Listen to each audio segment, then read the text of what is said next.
Hi, everyone. Welcome back to another episode of the Leadership Purpose with Dr. Robin podcast. I'm so glad you're here and you take time to listen into the podcast. I really appreciate you. And because you've been listening, you helped us become one of the top ranked podcasts according to listen notes from all podcasts globally. So thank you for doing that. Really appreciate you. All right. So now today I'm talking with Julie Kratz. Now, let me tell you a little bit about Julie.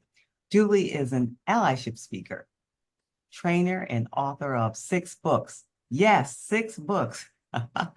One is Allyship in Action, another Lead Like an Ally. She has a children's book and more. And she is committed to promoting allyship in the workplace. And I know from my own interaction with her that she is passionate about it and she's very good at what she does. So welcome, Julie Kratz. Thank you, Dr. Robin. I'm so excited to be here. So glad you're here. All right, now I just said a little bit, a little bit of your background. Why don't you tell us in your own words a little bit more about first who you are and then the work you do? Yeah. Yeah. I mean, it was kind of an interesting journey to get here to being an entrepreneur. It was never the thing that when you're a kid, what do you want to be when you grow up? Like, oh, I want to own my own business on diversity. That really wasn't a thing back then. And still, it's kind of rare to build a business like this. So it was very serendipitous, the path to get here. I did the corporate thing, got the MBA, did consulting, did all the roles you're supposed to do and checked all the boxes they wanted me to check. And at the end of the 12 years, I just felt unfulfilled. I didn't feel a sense of belonging. I didn't even have language to describe what Sunday nights felt like, but I now know they're called Sunday scaries. You Oh, I just hadn't don't want to heard go of to work. that. You Oh, just don't and I want to go to know that work. feeling. I know that feeling from years ago, but I didn't know it had a term. Yeah, Yeah. yeah. Apparently, it's very real, and I was experiencing it, and then I would share it with my friends, and they're like, "Oh, I love going to work," and it's like, who lies about such things? Like that's weird. Well, come to find out, you don't have to hate your job or your career, and that was kind of my own personal point. At the same time, I was offered to do some leadership development facilitation, and just realized it was much more my jam than sitting around a bunch of grumpy old white guys trying to get them to listen to me. And it So, just happened to be at the time when you were having the Sunday scaries that somebody yeah, offered you that opportunity. yeah, That was a yeah. lifeline. It was. And so many things, windows, things come into your life and they're just kind of signs that you can take advantage of or not. And it really was something that I never saw myself fully doing. But once I was given the chance, it required a big leap. But I'm really thankful now because it's been we'll be going into year 10 this year soon. And it's just an exciting place to be where I can kind of create the life I want and it's not dictated by other people. And spend more time with my family and travel and do the things that I really love. So I'm very thankful, very privileged to be able to do that. And it definitely has been a journey. Yeah, I love that though, because there might be somebody right now listening and they might be at that point. So I want to Mm. stay there for another moment. All right, so when the opportunity came, was it something you had some experience in, or you didn't have experience, or you just took a chance, or so what gave you the boldness to say yes? Yeah, it was kind of a combination of a lot of those things. I had done a little bit of facilitation. So, listeners, if you haven't heard that word before, it literally translates to make easy, and particularly a discussion. You're trying to get people to talk about sometimes hard things or, learn something new by interacting with content. And so I was doing quite a bit of facilitation work, and I just realized how much I really enjoyed it. You take somebody's point, someone else's point, and kind of meld it together and get to a new place collectively. And I got to watch some really skilled people do it. And so I was really lucky. I got to watch and kind of take mental notes like, I did it this way, or oh, I really like how they did this. And so when I had the chance to do it myself, it was something you kind of had to fake it till you made it, right? I remember my first, full training, full 4-month program I was leading. Hmm, I didn't tell them till the end. It was my first 4-month training that I'd ever facilitated. I think they were surprised because I definitely made some mistakes and I was learning along with them. But there was a lot of growth that can happen when you're vulnerable like that. And just be honest with people because there's always a first time for something. And I've certainly been the guinea pig, the proverbial guinea pig or first time trial person for something, or vice versa. So you kind of just have to know that there's a first time for everything, and mistakes are a huge part of the learning process. And yeah, so when the window opened, it was a lot of it had to do with my network, and that's kind of another tie to the work I do now is, so much of our careers, so much of our growth opportunities are tied to who we know. I'd love to think we're in a meritocracy where it really is what you know and your credentials and objective criteria, but it's really people like you and they know you do good work. That's going to go a long way. And so that's really how it happened for me. And that's really like why I like talking about allyship now, because I had so many great allies help me out that, I want to generate that positive karma and help other people figure that out too. Yeah, yeah, that's great. Okay, let me just ask one more question about this moment of life and then we can keep going. All right, you were talking about now just facilitating and doing that first 4 month, but that's when you were on your own. That is that right? It wasn't when that person invited you to help them, which gave you Yeah, a shift from the Sunday it might, scaries. it might have been a little crossover, that timing. Yeah, looking back on it, Robin, like I'm thinking it was when I was first approached with the opportunity, like, okay, so you're working full time in consulting. So it was a client of ours. So I still got to like get paychecks, I think, through that process, to be fair. But it was already like decided, like, I'm gonna make the leap in a couple months. So I better not screw this up. Otherwise, I won't have a client to have work to do with. So it was a little bit of both. If there's anything I miss from corporate, those paychecks are nice. You don't get that on your own business. I mean, there's a business checking account, but you gotta keep the lights on too. So yeah, I got a little bit of a grace period, if you will, a crossover period where I could try it out. And if I really ridiculously failed, I probably had a safety net to stay at the company. But the company I was at went bankrupt actually 6 months later. So I don't know. At some Oh, way in the wow. world, there would have been like a definitive, Jewel, you have to do this. Isn't that amazing that you got out at the right time, so to speak? That was Hmm. amazing. And that you took that chance because if you didn't take that chance, you wouldn't have, had that Lots, opportunity. Like, lots of people do bolder, riskier things than that, but I do think for a woman even in today's age, and this is almost 10 years ago, but I was a primary breadwinner, just had a baby, it's scary, I think. And as women, we tend to be a little bit more fearful about taking risks because of how we're socialized. So I never saw myself taking that kind of risk. But to your point earlier about listeners, if you're listening and there's a risk you want to take, I just like, what's the worst that could happen? I don't think worst case scenarios are even likely, but when you really paint the picture of like, oh, that's the worst thing that could happen, like it doesn't work out. I mean, why not? Why not give it a shot? yes, I love that. I love that. Okay, all right. So now tell us about your most recent book or whichever one you want to talk about. I know when you said six, I was like, really? Pick your So favorite. a couple of children's books. So to be fair, one of my passion projects, having spoken and been in corporate settings for many, many years, almost 2 decades now, it's like, okay, right. Like we probably need to start the conversation about inclusion way earlier. And what the science says is that our biases are pretty well baked by like age 12. I mean, even babies identify skin color and have like me biases. Like these are just things that happen innately through our regular developmental cycles and how our brain works for largely for survival reasons. So I would love to get ahead of that conversation and have the conversation with young people. And of course, we're seeing the crux of that in the news cycle in certain states that are restricting it, which is really interesting and problematic. This is really personal to me because I have a 10-year-old girl who identifies as part of the LGBTQ plus community. And she's learning US history right now for like the first time. And she's just griping to me about having to take a social studies test and how, like, why do I have to memorize these dates and this stuff? And I was like, well, don't worry, you're going to learn this like 5 more times, like the same history. And why do we do that?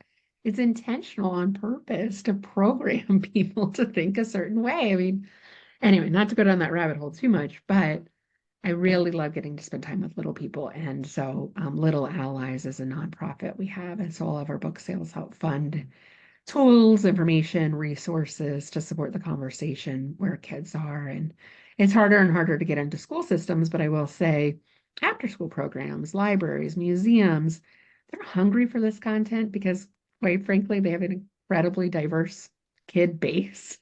And so it's just there. And even if you don't like want to talk about it, it has to be talked about. So I'm really hopeful this next generation will have more tools, certainly than our generation did. Yeah, yeah. And they're having the conversation Mhm. anyway, Mhm. amongst themselves, and they're trying to figure it out and have their own. So it's to Mhm. their benefit to have a knowledgeable conversation.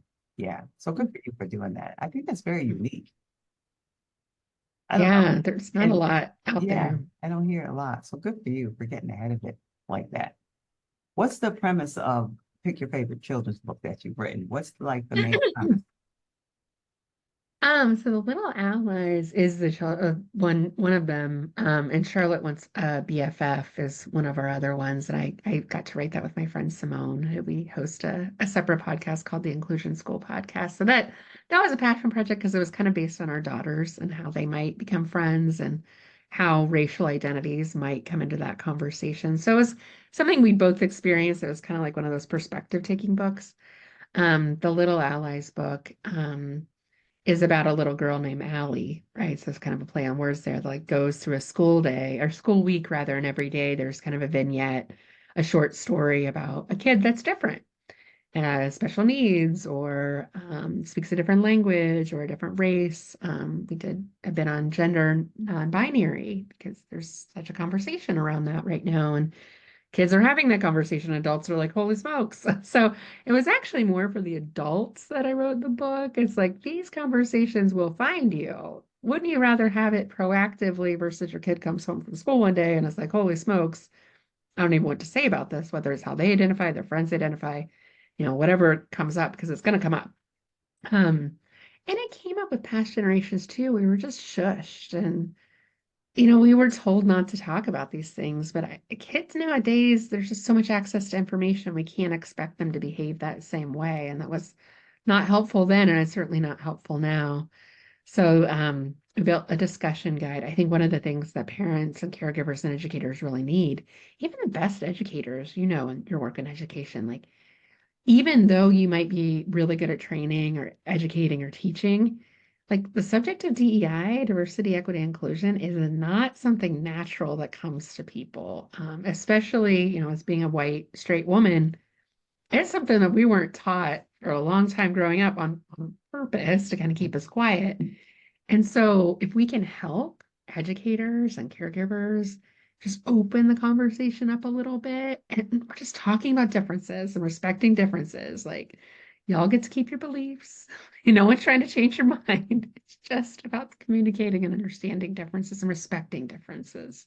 Yeah, yeah. And to your point, as someone who didn't have a lot of Mhm. experience with that, so what prompted you to do this work? Was it your daughter or was it something else? What gave you the impetus to Mhm. say, I want to do this allyship work? Because it seems to be a very committed.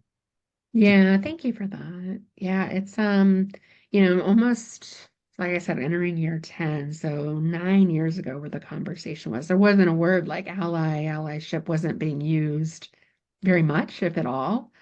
I started out the work more in the gender space. Again, my identifying as a white woman, straight, cisgender, not having a disability at this current time. So for me, it was okay, that's the lens I can offer, right? And that was fine, but I quickly realized like there weren't a lot of women of color at the conferences I was speaking at. It was like a lot of people like me. Um, Oddly enough, when I started talking to men about, I didn't know what I was talking about at the time, but being allies, I was calling them man champions, which thankfully we found better language for that. But they were a lot of men of color were coming to talk to me, and I was like, a gay man. I was like, this is interesting. There's all these other identities to explore here. And so I just, thankfully, again, another serendipitous moment, I got to meet some really amazing people for my research for one of my books, one about how men can support women for gender equality. And that was 2017. So remember Me Too, the hashtag broke that year. Ironically, the published date of that book is October 4th, 2017. And that was when the Alyssa Milano, I think, was the famous tweet, because we know Tarana Brooke, started the movement way before that. So Me Too's going off. Men are getting scared. I'm talking about being better allies, which actually was like good and not good. They were scared, but they knew they had to like, oh, wow, I'm learning all these terrible things that happen to women. Then, of course, the summer of 2020, we all know, just the long overdue racial justice movement. And I had already been talking about allyship and DEI before then, but it was like a light switch. Like March 2020, just everybody's like, DEI is not important. I mean, literally, that was 20 different cancellations I received that month. And then we know what happened in May, and June is like light switch on to the max. Phone ringing off the hook, email. I just couldn't keep up. And it's like, are they serious? Like, how long are they going to care about this? And now we've seen the backslide of it.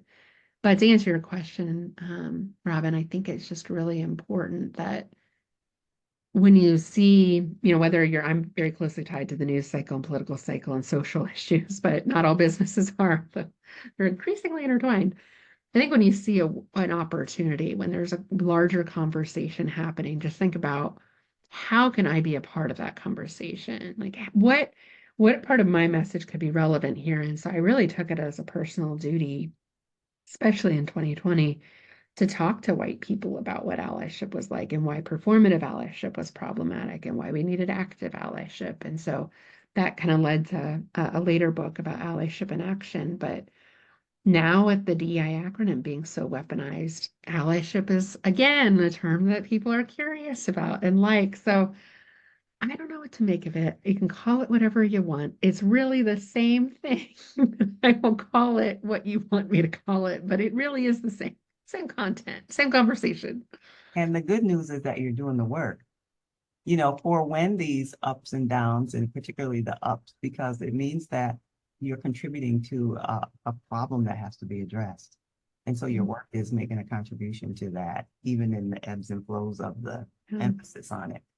I hope so. Yeah, yeah. All right. So now, switching gears slightly, I don't know if we Mhm. mentioned that we talked about this before, but the reason why I started the podcast was because I was thinking about what I call high achieving women. And this is my definition of high achieving women: women who are ambitious, professional, goal oriented, responsible, doing all the things. People come to them in the work setting, people come to them in the home setting, asking them for questions and advice. And I thought, they're always the ones that are supporting other people who supports them. So I created the podcast so we can all support each other. We talk to each other. All right. And added on top of all that, they're good at a couple of things. So people think, well, they don't really have Hmm. issues because they see that they're good at this thing or that thing. Hmm. So like who gives them the support? All right. So now this is your opportunity to lend your support to a high achieving woman that's listening now. And it can be from your professional expertise or from your personal life, anything that comes to mind that's related Hmm. to the woman I just described to you, that she Hmm. could get some word of advice or a tip or support. Yeah, I mean, I can relate to it as I imagine many of your listeners, if they are high achieving women and they're busy as all get out. I mean, there's a reason why people say it, like, you want something done, give it to a busy woman. Like, it's just sadly how our society operates on the heels of women. So for me, this year, the season of my life has really been about simplicity and dialing in on what's really important. And so for me, and this may not be for everybody, but if you are a caregiver, if you are a busy corporate leader, if you are an entrepreneur, there's a lot of demands for your time. And, it's not about work-life balance anymore. That was never achievable. And that metaphor just implies something that seems very unattainable. But I think really being clear about your priorities is something that I've taken a lot of time to think about. I listen to a lot of podcasts about habits and priorities and choices and neuroscience. And it really, to me, is like three things. It's just three things that I'm good at, three things that I'm focused on. So my team, we have three values that we live by. I have three major disciplines in my day to day that I'm really good at and enjoy doing. And, it fills me up. And outside of work, it's spending as much time with my daughters and my family as I can. And so that forces trade-offs and boundaries. And so as I've kind of come out of COVID the last year or so and socialized more with people, I've told them like there's a reason you're not going to see me as much anymore. Or if you want to come to my house, I can absolutely spend time with you there. But me leaving my house and my 3-year-old autistic daughter, my almost 10-year-old that's got a lot of anxiety and just a lot of questions and needs me there. Like, if you want to see me out like late at night on a weeknight, like that's just not going to happen. Like, but I think before COVID, especially, we didn't even think anything of a networking event that we just felt obligated to go to. And so now for me, it's just really dialing in on those priorities. This is aligned with my priorities, creating like very distinct boundaries with people. And, one of the things I hear a lot, like just practically, because it sounds great in theory, but practically, when someone reaches out to you and they want your help with something, this happens to women all the time because we don't value women's time as much as we do men's time, especially women of color. When someone reaches out to me like, hey, I'm thinking about starting my own business. I'd love to pick your brain, Julie. And it's like, that is my least favorite thing to do. You know what I'm talking about, Robin. It's like, I'm going to start a podcast. I should talk to Dr. Robin. It's like, listen to my podcast and learn from it. That's what I want to say. Go to my website and send me the questions you have.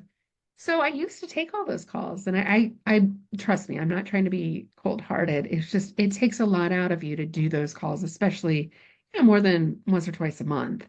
And I still do those, but I'm very intentional with my time. And it's somebody that's serious, that's done their research, that has clear questions, clear outcomes they want to get from the conversation, not just to, pick my brain. It just that feels like they're, asking me to do more work and not pay for it. So I think just being really clear when someone asks you to do something that's not in your wheelhouse or doesn't give you energy or doesn't align with your priorities, how can you respectfully decline?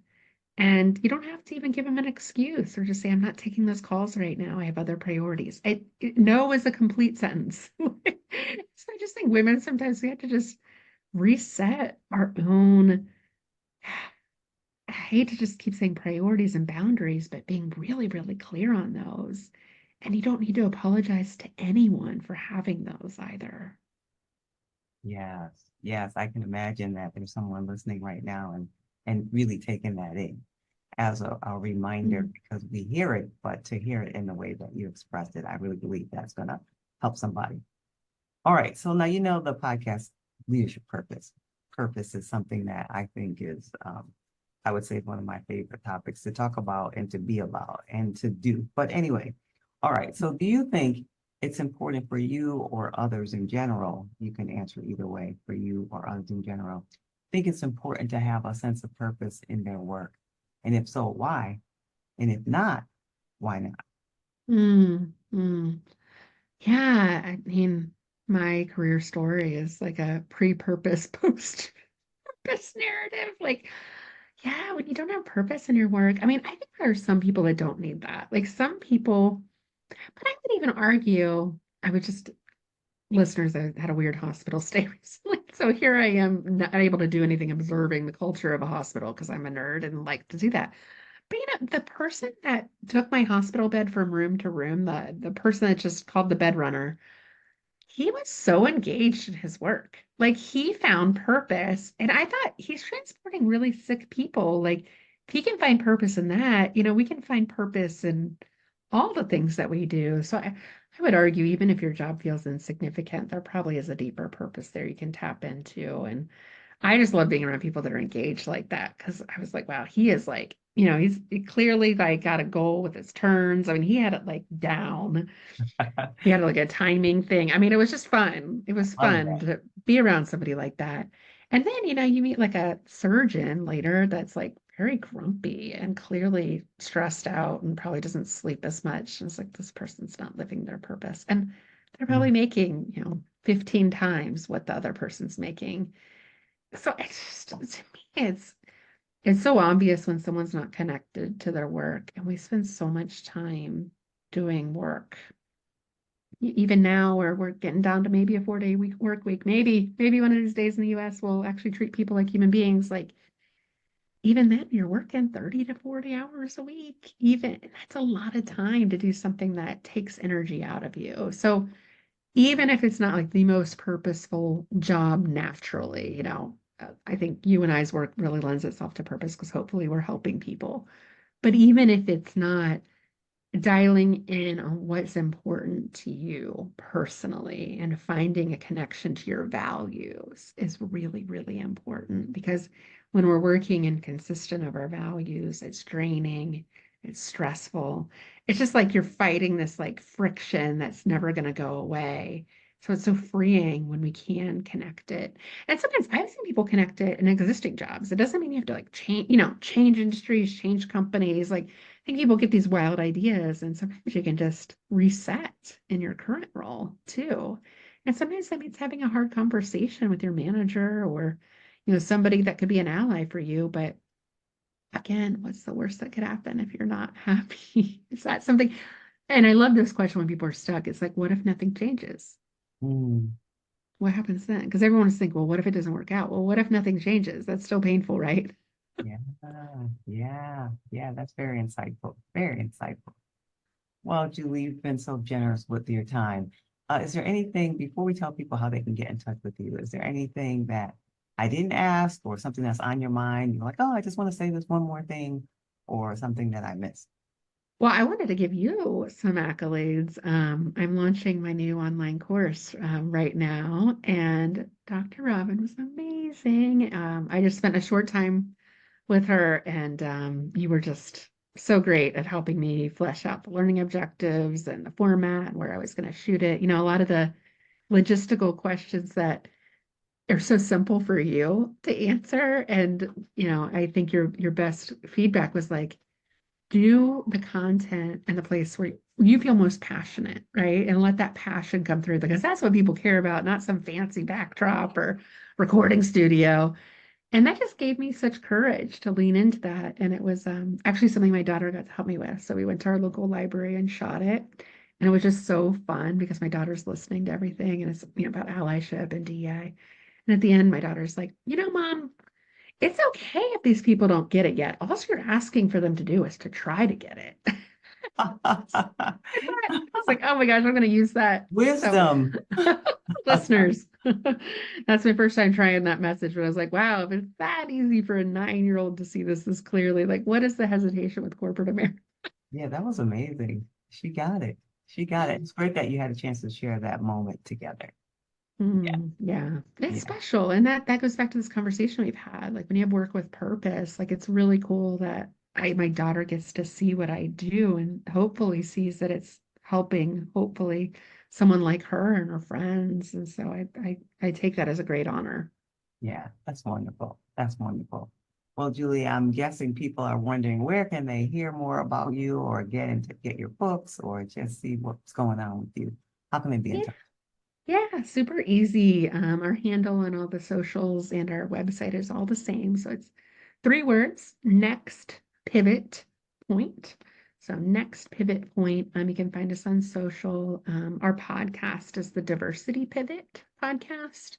And then our Lead Like an Ally program that we're launching. We're just actually finishing up the pilot phase this month, and next month we'll be going live with the content. So if you want to preview a snidbit, want to do a little bit for free, just send or just check it out the page. It's just leadlikeanally.com. So that's the name of the course, and we'd be happy to give you a complimentary pass to check it out. That's generous. And we'll be sure to put those in the show notes and in the comment section. All right, Julie, thank you so much. I know you have things to do, so I appreciate you for taking time out of your busy day to share with us today. You're doing important work, so keep it up. And thanks for being. Mm, thanks for having me. Okay, everyone, if you want more from me, and especially you heard Julie talk about courses, Hmm. so if you happen to have a book and you've been thinking about, I think I want to spread my message beyond the book, and you want the book to uh, reach people in a deeper way with the content, and you want to turn it into a course, I have the tool for you. So head over to createmasterfulcourses.com, createmasterfulcourses.com, and you'll get more information to get you on the way. And until next time, this is Dr. Robin.